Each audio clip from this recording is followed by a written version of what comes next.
ও ভাইজানেরা, ও মুরব্বী আব্বা জানেরা, কারণ আমি আপনি যখন মুসলমান বলে দাবি করেছি, মুসলমান বলে যখন দাবি করেছি, মুসলমান বলে দাবি করা মানে আল্লাহর হুকুমকে পালন করতে হবে।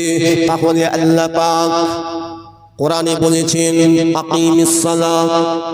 আল্লাহ কত জায়গায় বলেছেন? 82টি জায়গায় আকিমিস সালাত। এ বান্দা তুমি নামাজকে কায়েম করো, নামাজকে কায়েম করো, নামাজকে কায়েম করো। মুসলমান বলুন, শুধু নিজে নামাজ পড়লে হবে না, নিজের সন্তানকে নামাজের তাগিদ দিতে হবে, নিজের বিবিকে পর্দার সঙ্গে রাখতে হবে, নিজের মেয়ে যার উপরে পর্দা ফরজ হয়ে গেছে পর্দার সঙ্গে রাখতে হবে এবং তাকে নামাজের তাগিদ দিতে হবে, কোরআনের তাগিদ দিতে হবে, ইসলামের তাগিদ দিতে হবে। সে যেন নামাজ পড়ে, নিজে নামাজ পড়তে হবে, নিজের আহলে বর্গদিগকে নামাজের জন্য আহ্বান করতে হবে। পাচ্ছি দুনিয়ার জন্য, দুনিয়ার অর্থ সম্পদের জন্য সব এক জায়গায় রাখছি, অর্থ পাওয়ার জন্য, ঠিক কিনা? কিন্তু এই জায়গাটা আমরা এক রাখতে পারছি? ও ভাইরা, আল্লাহ পাক 82 জায়গায় নামাজের কথা বলেছেন। আকিমিস সালাত, বান্দা তুমি নামাজ কায়েম করো। আর আমি যদি নামাজ থেকে দূরে সরে যাই, মসজিদে আজান হচ্ছে, আর যদি আসরের আজান হয়, আমি আপনি আজান শুনে যদি বাজারে যাই, মাগরিবের আজান হয়, আজান শুনে যদি বাজারের দিকে ছুটি, ও ভাইরা শুনে রাখেন, তাহলে আমি প্রথমে কি বলেছিলাম? 24 ঘন্টার মধ্যে 2 ঘন্টা কি আল্লাহ রাস্তায় দিতে পারেন না, এই কথা তো বলেছিলাম। ও মুসলমান বলুন, এই 24 ঘন্টার মধ্যে 2 ঘন্টা কি আল্লাহ রাস্তায় দিতে পারি না? 22টা ঘন্টা তো দুনিয়ার পিছনে ছুটলেন। তাই যখন আজান হবে, আপনাকে মনে করতে হবে আমার আল্লাহ পাক, আমার আল্লাহ তাআলা তিনি ডাক দিয়েছে, দুনিয়ার আর কোনো কাজ করা চলবে না। মক্কা শরীফ, মদিনা শরীফে আজান হয়, ঠিক কিনা? মক্কা শরীফ, মদিনা শরীফে আজান হয়। যারা হাজী সাহেব হজে গিয়েছেন তারা জানেন, আজান হলে আজ দুনিয়ার সব কাজ ফেলে নামাজের জন্য তৈরি হয়ে যায়। জোরে বলুন। কিয়ামতের দিন, কঠিন হাসরের দিনে আমার আল্লাহ পাক রব্বুল আলামিন যার নামাজকে কবুল করবেন, আমার আল্লাহ তাআলা দয়ার জান্নাত তার নসিব হয়ে যাবে। যার নামাজ কবুল হবে না, আল্লাহ নামাজের হিসাব নেবেন। বান্দা তুমি নামাজ পড়েছিলে, বান্দি তুমি নামাজ পড়েছিলে, এ বান্দা তুমি নামাজ পড়েছিলে, তোমার নামাজটা কোন উদ্দেশ্যে ছিল? কোন উদ্দেশ্যে? তোমার নামাজটা কোন উদ্দেশ্যে ছিল? আমি আপনি নামাজ পড়ি কোন উদ্দেশ্যে বলেন? কথা বলেন। জান্নাতে যাওয়ার জন্য নাকি?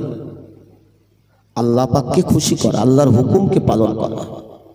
আল্লাহর হুকুম আমরা পালন করি, জান্নাত দেওয়ার মালিক আল্লাহ। জান্নাত দেওয়ার মালিক আমার আল্লাহ।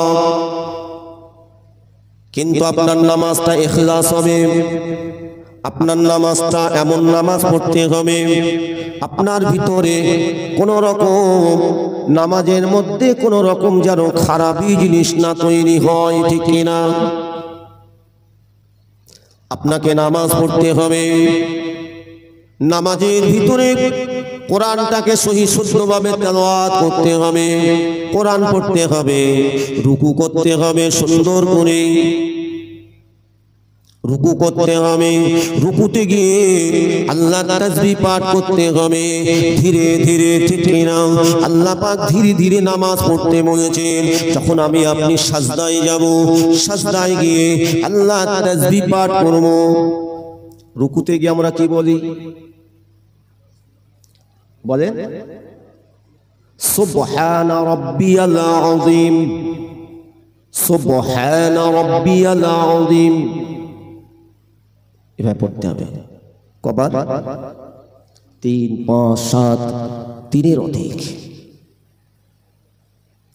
আমি আপনি যখন সাজদায় যাব, সাজদায় গিয়ে আমি আপনি আল্লাহর কোন তাসবিহ পাঠ করব বলেন? আমরা অনেকে আলা বলি, কি বলতে হবে? আলিফের সঙ্গে আইনের যুক্ত। সুবহানা রাব্বিয়াল আ'লা, আমার সাথে পড়ুন, সুবহানা রাব্বিয়াল আ'লা। আইনটা গলার ভিতর থেকে বার করতে হবে। সুবহানা রাব্বিয়াল আ'লা বলা যাবে না, সুবহানা রাব্বিয়াল আ'লা। ও ভাইজানেরা, ও আমার মুরব্বি আব্বাজানেরা, কোরআন পড়তে আমি সুন্দর করে, যদি আপনি বলেন আমি তো সেভাবে কোরআন পড়তে পারি না, তাহলে আপনি যতক্ষণ বেঁচে আছেন আপনার কোরআনটা শিখতেই হবে। যদি বলেন কেন, আপনাকে শিখতেই হবে, কেননা আল্লাহ পাক জানিয়ে দিয়েছেন, আমার আল্লাহ পাক জানিয়ে দিয়েছেন যে আমি তোমাদের জন্য কোরআন শিক্ষা ফরজ করে দিয়েছি, ঠিক না? ফরজ। এখন বুড়ো হয়ে গেছি, এখন মনে করছি যে আমি তো বুড়ো হয়ে গেছি, এতদিন আমি শিখিনি। কেন শেখেননি? আপনার মহল্লায় কি আলেম ছিল না, ইমাম ছিল না, হাফেজ সাহেব ছিল না? কেন শেখেননি? চোখ থেকে যে কোরআন দেখতে পেল না, চোখ থেকে যে কোরআন দেখতে পেল না, জবান থেকে যে কোরআন পড়তে পারল না, চোখ কান জবান আল্লাহ সব দিয়েছেন, অথচ আল্লাহর কোরআনটা শিখতে পারলাম না। ওই আল্লাহর বান্দাটা বড় হতভাগা। আমার আল্লাহ পাক অবশ্যই ধরবেন, বান্দা বলো আমার শ্রেষ্ঠ কিতাব যেটা আমি আল্লাহ পাঠিয়ে দিয়েছিলাম তোমাদের জন্য হিদায়াতের রাস্তা স্বরূপ। কোরআন নাজিল হয়েছিল কোন মাসে বলেন? শাহরু রমাদানাল্লাযী উনজিলা ফীহিল কুরআন হুদাল লিন্নাস ওয়া বায়িনাতিন মিনাল হুদা ওয়াল ফুরকান। জোরে বলুন। কোরআনের অপর নাম হলো হুদা, কোরআনের অপর নাম হলো ফুরকান। আল্লাহ পাক জানিয়ে দিলেন শাহরু রমাদানাল্লাযী উনজিলা ফীহিল কুরআন। আল্লাহ বলেন আমি কোরআনকে নাজিল করেছি মাহে রমাদান মাসে। আল্লাহ পাক জানিয়ে দিলেন, আমার আল্লাহ তারপরে জানিয়ে দিলেন হুদাল লিন্নাস ওয়া বায়িনাতিন মিনাল হুদা ওয়াল ফুরকান। আমার আল্লাহ বলেন হুদাল লিন্নাস, আমার এই কোরআনকে সমস্ত মানব জাতি হিদায়াতের রাস্তা স্বরূপ আমি আল্লাহ কোরআন নাজিল করেছি সমস্ত মনুষ্য জাতি। এখানে আল্লাহ বলেননি শুধু মুসলমান, হুদাল্লিল মুসলিমিন আল্লাহ বলেননি, হুদাল্লিল মুমিনিন আল্লাহ বলেননি, হুদাল্লিন নাস। আমার কোরআনকে যে আঁকড়ে ধরবে সেই হিদায়াতের রাস্তা খুঁজে পাবে। জোরে বলুন সুবহানাল্লাহ। আল্লাহ পাক আল্লাহ তাআলার দরবারে আরজু করি কোরআনটা এখনো আছে, আমি আপনি এখনো বেঁচে আছি, জানি না কোন সময় কোন মুহূর্তে আল্লাহ ডেকে নেবেন। মৃত্যু কারোর বয়স নিয়ে হয় না, মৃত্যুটা সময় নিয়ে হয়। আল্লাহ সময়কে নির্ধারিত করে দিয়েছেন, আল্লাহ সময়কে বেঁধে রেখে দিয়েছেন। আল্লাহ পাক এই সময় কার কোথায় মৃত্যু হবে, কার কোন জায়গায় মৃত্যু হবে, কোন সময় মৃত্যু হবে, এই খবর আমার আল্লাহ অন্য কারোর জানিয়ে দেয়নি। আমার আল্লাহ পাক, আমার আল্লাহ তাআলা তিনি জানেন। তবে যখন মওত হবে, মওতের ডাক আসবে, সেই সময় আপনাকে আমাকে চলে যেতে হবে। তাই আল্লাহ পাক জানিয়ে দিয়েছেন এই বান্দা বান্দি তোমরা মুমিন হয়ে মৃত্যুবরণ করবে, যেন বেঈমান হয়ে যেন মৃত্যুবরণ করবে না। মুমিন হয়ে মৃত্যুবরণ করবে, বেঈমান হয়ে যাও তোমরা মৃত্যুবরণ করবে না। এ ভাইজানেরা, এ আমার মুরব্বি আব্বা জানেরা, আমি আপনাদের বলতে চাই তাহলে আমরা কোরআনটা ভালো করে শিখব। এখনো সময় আছে। আল্লাহ আপনি আমাকে যতদিন হায়াতে রাখেন আপনি চেষ্টা করুন। চেষ্টা করতে করতে যদি মওত হয়ে যায় আমার আল্লাহ ক্ষমা করে দেবেন, কিন্তু বিনা চেষ্টায় কোরআন না শিখে যদি মারা যায় আমার আল্লাহ পাক কিন্তু ছেড়ে দেবে না, ঠিক না? দুনিয়াতে সব কিছু করলাম আর এই অজুহাত খাড়া করলে চলবে? কারণ আল্লাহ আপনার আমার অন্তরের খবর আল্লাহ সব কিছু জানেন। ইন্নাল্লাহা আলিমুম বিযাতিস সুদূর। আল্লাহ অন্তরের খবর সব জানেন। আজকে আপনারা কোন উদ্দেশ্যে এখানে বসে আছেন, কিসের আশায় বসে আছেন আমি জানি না। আমি কিসের জন্য আপনাদের নসিহত করছি আপনারা জানেন না, কিন্তু আমার আল্লাহ তিনি জানেন। আল্লাহু আ'লাম। আমার আল্লাহ সব কিছু খবর জানেন। আল্লাহকে ভয় করুন। মসজিদ নতুন হচ্ছে, ঠিক কিনা? নতুন মসজিদ তো নাকি বেশি দিন হয়নি। এই মসজিদের খোরাক হতে হবে। মসজিদ শুধু বানালে হবে না, মসজিদে খোরাক হতে হবে। আপনি যদি মসজিদ বানালেন, মসজিদে দান করলেন, অর্থ রয়েছে, টাকা আছে, আপনি দান করলেন, খুবই ভালো জিনিস। সাদকায়ে জারিয়া, কবরে শুয়ে শুয়ে সওয়াব পাবেন। কিন্তু আপনাকে আমাকে ঈমান নিয়ে তো কবরে যেতে হবে, ঠিক না? নেক কাজ আলাদা আর ঈমান ওয়ালা হওয়াটা আলাদা। মানে ঈমান ওয়ালা হয়ে নেক কাজ করলে ওই নেক কাজটা আখিরাতের জন্য কার্যকরী হবে। বোঝা যাচ্ছে? তাই নামাজ ছেড়ে দিয়ে যদি আমি চলি, রোজা ছেড়ে দিয়ে যদি আমি চলি, কোরআন ছেড়ে দিয়ে যদি চলি, এ মুসলমান বলুন আপনার আমার ঈমানটা কেমন হতে পারে? ঈমান যদি দুর্বল হয়ে যায়, পৃথিবীর জমিনে হালাল আছে হারাম আছে, ঠিক না? হালাল হলো আল্লাহ পাকের দেওয়া রুজি, আর হারাম শয়তানের খাদ্য। এখন বলুন আমি মসজিদে অর্থ দিলাম, সব কিছু করলাম, কিন্তু মসজিদে নামাজ পড়ি না, সময় দিতে পারি না, 5 ওয়াক্ত নামাজ পড়ি না। বলুন মুসলমান, এই মসজিদ আপনার প্রতি কি সেদিন খুশি হবে? আপনার এই গ্রামে মসজিদ, সেদিন আল্লাহ এই মসজিদের জবান খুলে দেবে। কে মসজিদে নামাজ পড়তে আসে আর কে আসে না, আল্লাহ সব শক্তি এই মসজিদের ভিতরে আল্লাহ দিয়ে দেবে। কোরআন আপনার ঘরে আছে, আপনি কোরআনকে মহব্বত করছেন না, কোরআন সে উপরে পড়ে আছে, ঝুল কালি পড়ে অবস্থা খুব খারাপ। কোরআন শরীফের গেলাপটা, আবার অনেকে গেলাপই লাগায় না। শাবান মাস আসলে মা বোনের অনেকে কোরআনটা পারে, দেখি অনেকদিন পর একটু পারি। শাবান মাস এসেছে, রমজান মাস আসলে একটু পারে, দেখি। আর কেউ মরে গেলে একটু পড়ে। তাই কোরআন শরীফ নাযিল হয়েছে, শুধু মানুষ মরে গেলে পড়তে হবে, আর কিছু কিছু মাস, এই শাবান মাস রমজান মাস আসলে পড়তে হবে, বাকি মাসগুলো বাদ দিতে হবে। এই জন্য কি কোরআন এসেছে বাবা।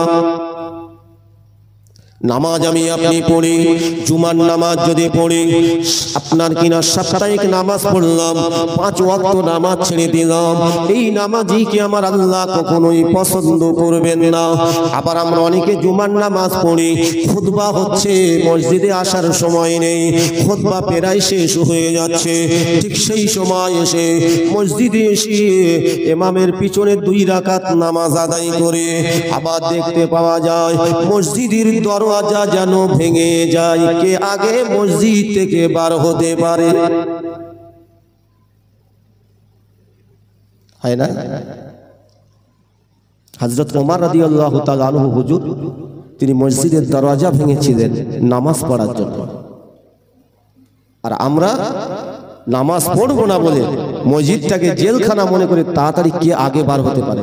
অথচ মসজিদ থেকে আপনি যখন মসজিদে ঢুকবেন আদবের সঙ্গে, মসজিদ থেকে বার হতে হবে আদবের সঙ্গে।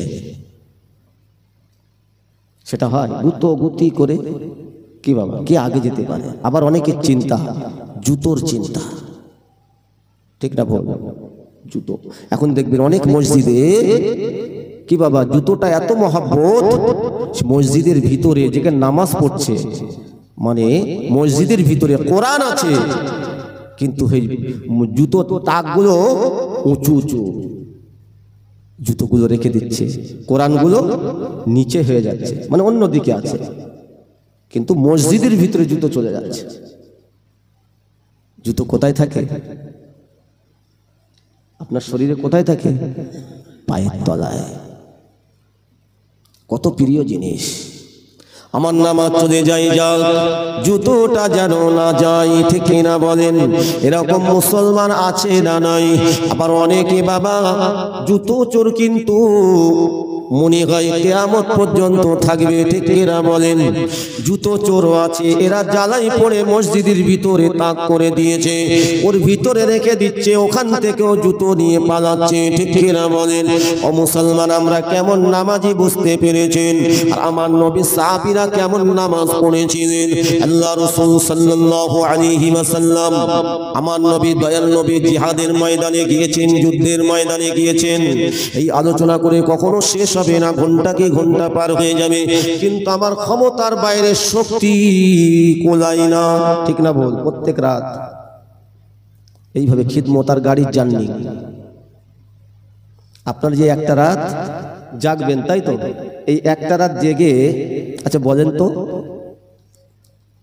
আগামীকাল আল্লাহ যদি হায়াতে রাখে, আপনার দাঁড়িয়ে থাকতে পারবেন? কখন যে ঘুমাবো, ঠিক কিনা? ও ভাইজানেরা, কি কথা বলছিলাম মনে নেই। আপনাদের মনটা কোন দিকে আছে?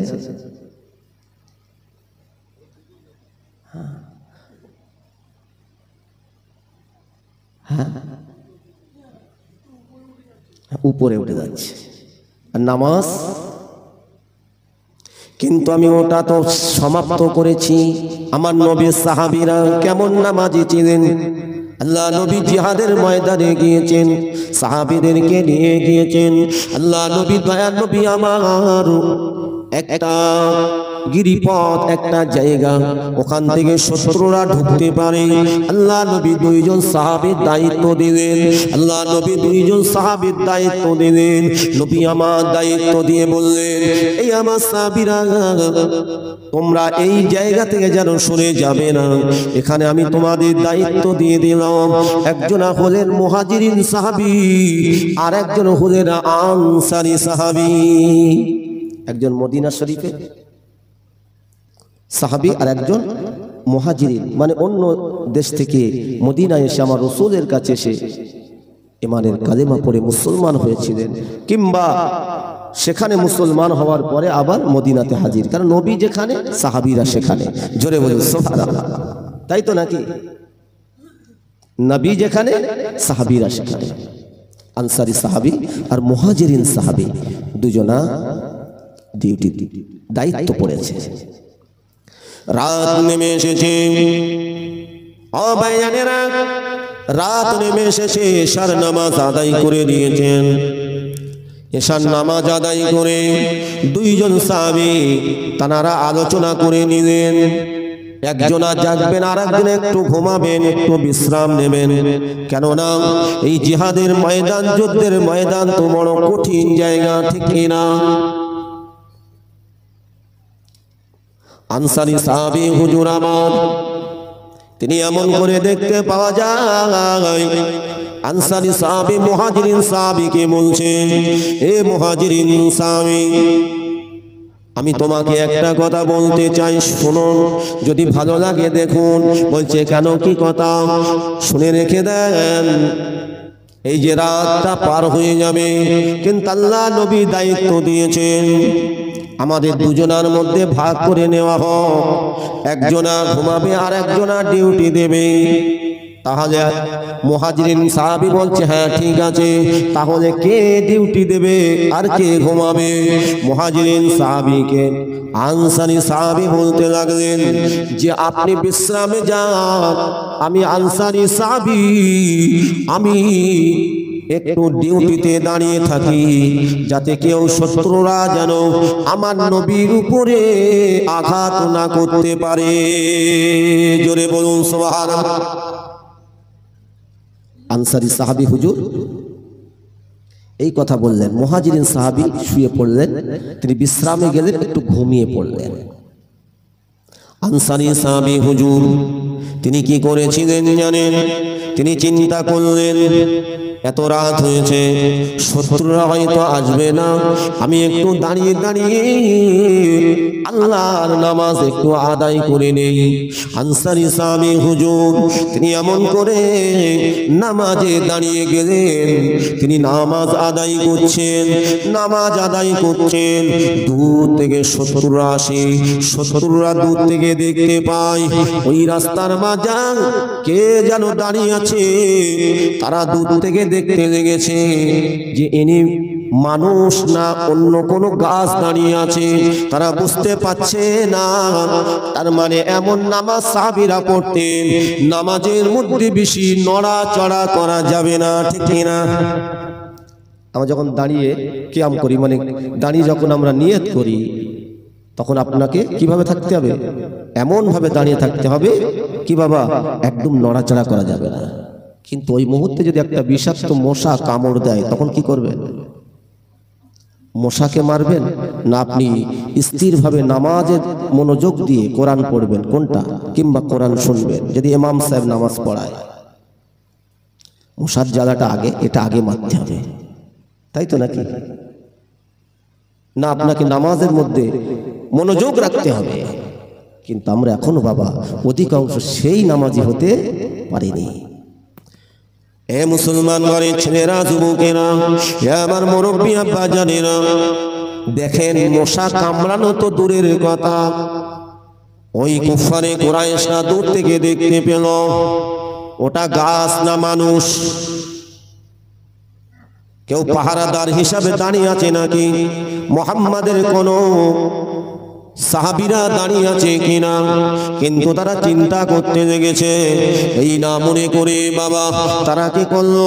তারা যুক্তি করে নিল, যদি গাছ যদি হয় তাহলে একটা তীর ছোটানো হোক, একটা তীর নিক্ষেপ করা হোক। যদি গাছ হয় নড়াচড়া করবে না, আর যদি মানুষ হয় নড়াচড়া করবে।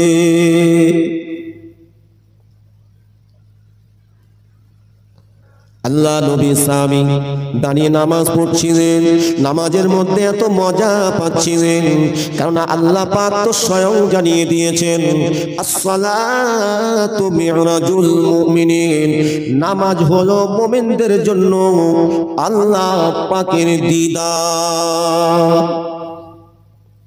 আল্লাহ পাকের দিদার।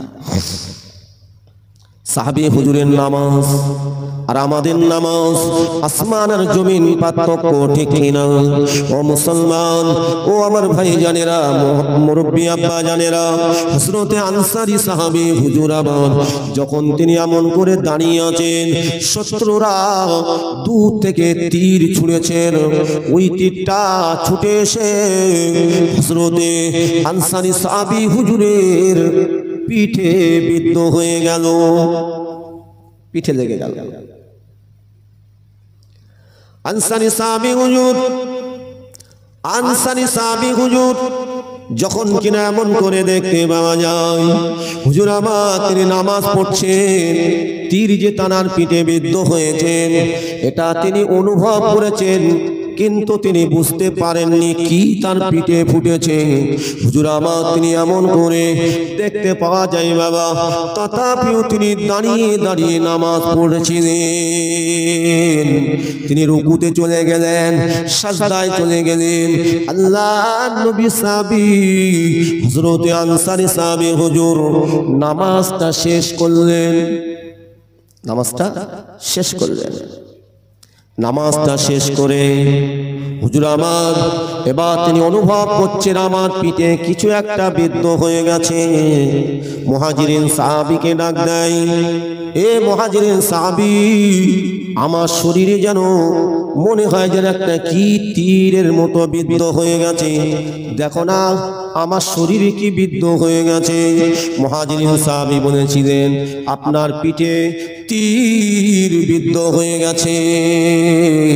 ওই সময় আনসারী সাহাবীকে বলেছিলেন হুজুর আপনি কেন আমাকে বললেন না আপনার শরীরে তীর নিক্ষেপ করেছে, কেন আপনি ডাকলেন না? আনসারী সাহাবী হুজুর বলেছিলেন আমি নামাজে দাঁড়িয়েছিলাম। নামাজ ছাড়েননি, তীর নিক্ষেপ করেছে, নামাজ ছাড়েননি। কেমন নামাজি? এমনি আমার নবী বলেছেন আসহাবুকান নুজুম, আমার এক একটি সাহাবী হলো আকাশের তারকা নক্ষত্রের ন্যায়। তোমরা আমার যে সাহাবীর অনুসরণ করবে আমি রাসূলুল্লাহ আমাকে পেয়ে যাবে। জোরে বলুন সুবহানাল্লাহ। আমার নবী বলেছেন। তা আনসারী সাহাবী হুজুরের ওই তীরটাকে মুহাজিরিন সাহাবীকে বললেন যে ওই তীরটা আমার পিঠ থেকে টেনে বার করো।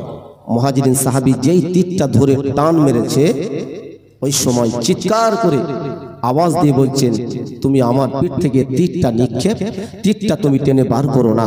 কেন? আমি সহ্য করতে পারছি না, আমি সইতে পারছি না। আনসারী সাহাবী হুজুর তানার পিঠে যে তীর নিক্ষেপ করেছে বিদ্ধ হয়ে গেছে, এই খবরটা আমার নবীর কাছে খবর দিলেন মুহাজিরিন সাহাবী। আল্লাহ নবী দিন দুনিয়ার বাদশাহ নবী আমার। ওই সময় সাহাবীদেরকে বলেছিলেন আমার সাহাবীরা আমার আনসারী সাহাবীকে ডাকো। আমার নবীর কাছে যখন ডাকা হলো আল্লাহ নবী বলেছিলেন বাবা এমন কেন হলো, আমি তো তোমাকে দায়িত্ব দিয়েছিলাম কিভাবে তীরটা ছুটে আসলো। বলেছিলেন হুজুর আমি নামাজ পড়ছিলাম আমার পিঠে হঠাৎ করে তীর ছুটে এসেছে। আল্লাহ নবী বলেছিলেন এ আমার সাহাবীরা তোমরা আমার আনসারী সাহাবীর পিঠ থেকে তীরটাকে টেনে বার করো। আল্লাহ নবী যখন বললেন সাহাবীরা তীরটা টেনে বার করতে যান, ওই সময় আনসারী সাহাবী হুজুর চিৎকার করেন। আল্লাহ নবী বলেছেন ও আমার সাহাবীরা তোমরা তীরটা এখন বার করো না। কেন? আমার সাহাবীর খুব কষ্ট হচ্ছে। খবরদার তীরটা বার করতে গেলে টেনে হিসড়ে আপনার ওই শরীরের মানে গোস্তর মধ্যে ঢুকে গেছে, গোস্ত ছিঁড়ে চলে আসবে। ঠিক কিনা? আল্লাহ নবী বলেছিলেন হযরত আলীকে বলেছিলেন বাবা আলী এদিকে এসো। আমার ওই আনসারী সাহাবী যখন নামাজে দাঁড়াবে, আমার আনসারী সাহাবী যখন নামাজে দাঁড়াবে আমি রাসূলুল্লাহ জানিয়ে দিলাম আমার ওই সাহাবী যখন নামাজে দাঁড়াবে আমার সাহাবীর ওই তীরটা তোমরা টেনে বার করবে। আমার নবী বলে দিলেন ও মুসলমান সংক্ষেপ করব, বেশি লম্বা চওড়া কথা নয়। হুজুর এসে গেছেন শুনলাম। হুজুর এসেছে, আপনার খুশি তো নাকি? আরে জোরে বলেন কারা কারা খুশি না? হাত তোলেন তো। আপনার কেউ খুশি না? এই সর্বনাশ। আমি বলছি কারা কারা খুশি না হাত তোলেন। তা আপনার সব মানে ওয়াজ খেয়ে ফেলেছেন, বুঝতে পেরেছেন? হ্যাঁ হুজুর এসেছে, আপনার খুশি তো নাকি? কারা কারা খুশি হাতটা তোলেন তো। চিন্তা ভাবনা করতে হচ্ছে। মাশাআল্লাহ আপনার খুশি তো? নারায়ে তাকবীর, নারায়ে তাকবীর, নারায়ে তাকবীর। সিলসিলায়ে হক মুজাদ্দিদে জামান, সিলসিলায়ে হক মুজাদ্দিদে জামান, আওলাদে রাসূল, আওলাদে রাসূল। নারায়ে তাকবীর, নারায়ে তাকবীর, নারায়ে তাকবীর। সিলসিলায়ে হক মুজাদ্দিদে জামান, সিলসিলায়ে হক মুজাদ্দিদে জামান জনাব পীরজাদা হুজুর কিবলা মেদিনীপুর, পীরজাদা হুজুর কিবলা। নারায়ে তাকবীর, নারায়ে তাকবীর, নারায়ে তাকবীর। মাশাআল্লাহ। এর দরুদ শরীফ পড়ুন। আল্লাহুম্মা সাল্লি আলা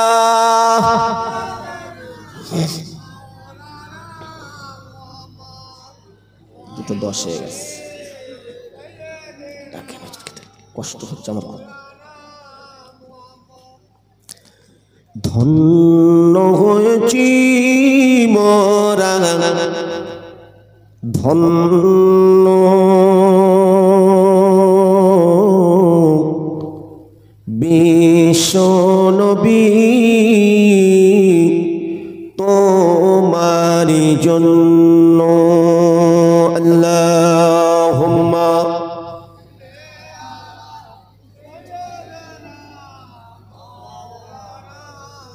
পাটা যন্ত্রণা হচ্ছে।